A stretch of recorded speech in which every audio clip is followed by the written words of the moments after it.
Hello everybody, welcome to the Decks of the Weekend.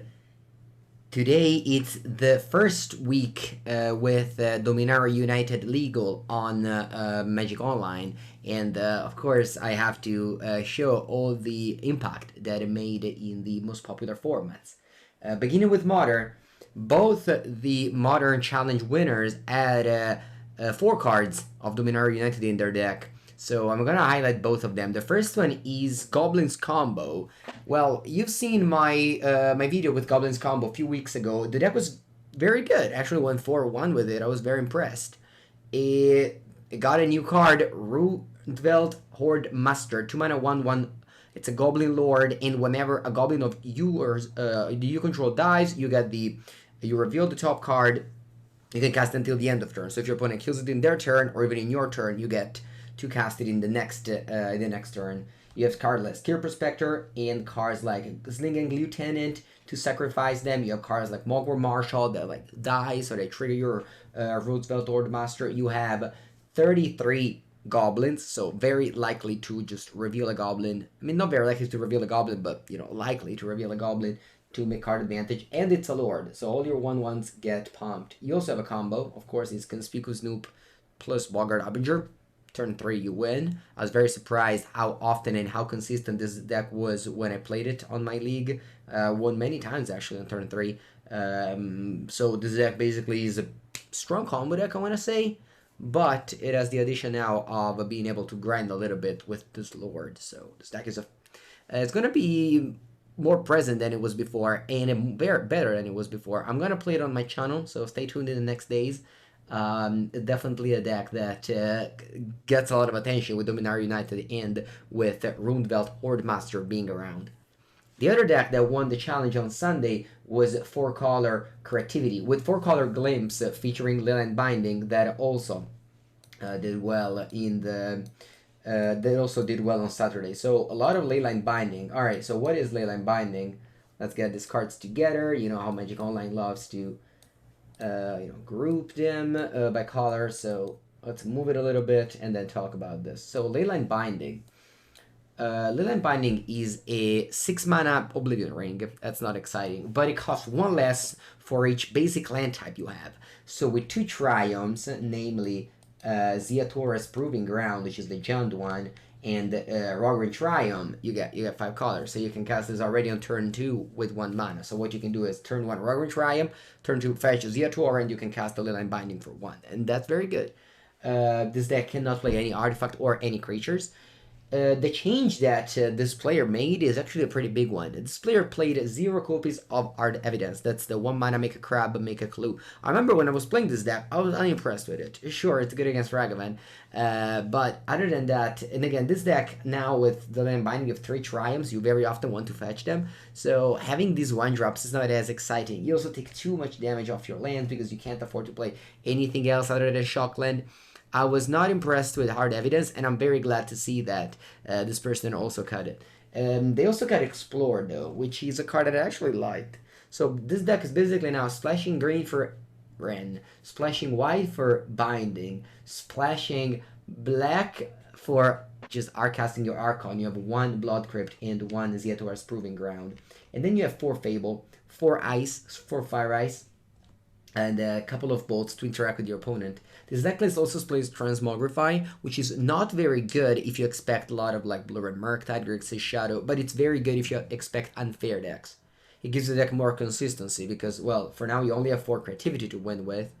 By win, I mean turn 4, you go Creativity, you fetch land, Dwarven Mine, get a Dwarf, and then you Creativity out the Archon. This list also plays Transmogrify.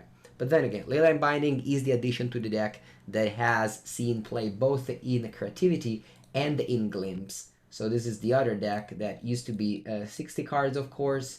Now it's 80 card with Yorion, and it's playing with Ardent Plea. So you have extra Cascade. You have 12 Cascaders now for the Glimpse, but you can also Cascade into Leyline Binding.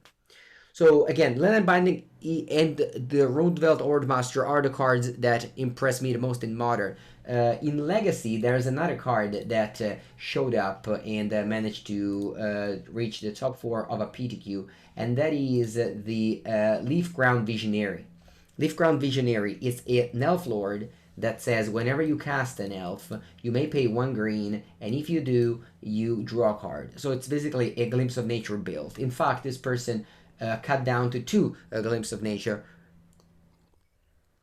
from the 4 that we're used to seeing elves. You still have Natural Order, Behemoth with 1 copy of Grace that you can Zenith Flare out. Sorry, I meant Grace and Zenith out. You have the Progenitors in the side. You have the 4 Endurance Snuff out to do with Murktide Regent. But the biggest change here is clearly Leafcrown Visionary. It's only whenever you cast an elf spell. So if you play something like Symbiote or Grist, you don't get to draw cards. But this deck is mostly elves. So the Leafcrown Visionary will not only be good to pump you our Reclaimer, Birchlore, and Alazar Shepherd, but also to just keep on drawing. And again, elves is a strong deck in Legacy. Yeah, no surprise to see it here among the top with the Leafcrown Visionary. Also, I've made plenty of content with this deck, at least 2 videos with this. Very good deck. Let's now go on to Standard. Standard is a format I don't really follow very much anymore, but still, it's the format that got impacted the most by a new set, because not only it got a new set, it also got a rotation. So all the cards from Battle for Zendikar, Kaldheim, Strixhaven, and D&D set rotated out. You still have the powerful Mythic Massacre, and now the powerful Liliana of the Veil. Only 30 copies in here, but Shrouded is another cool card. Play with this and against this in the pre-release, it was strong. If you like Standard, I am not likely going to bring it on my channel, but we definitely talk about Standard in my podcast, which is not mine. It's not only mine. I am together with Javier Dominguez and Anthony Lee. So if you came up to here to listen to Standard, maybe I'm not going to be the best one to talk about it, but I will definitely be bringing up the voice of Anthony and Javier on the podcast that goes out every Wednesday. It's called The Carnies. Yeah, in the description I'll have the Spotify link. But anyway, what does this deck do? This is a mono black mid-range. Classic, week 1 it's always mid-range territory.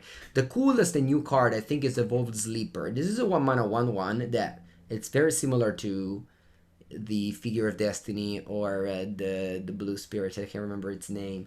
It's a 1-mana 1/1 that becomes a 2/2 immediately, and then it becomes a 3/3, and then it puts a +1/+1 counter and you draw a card.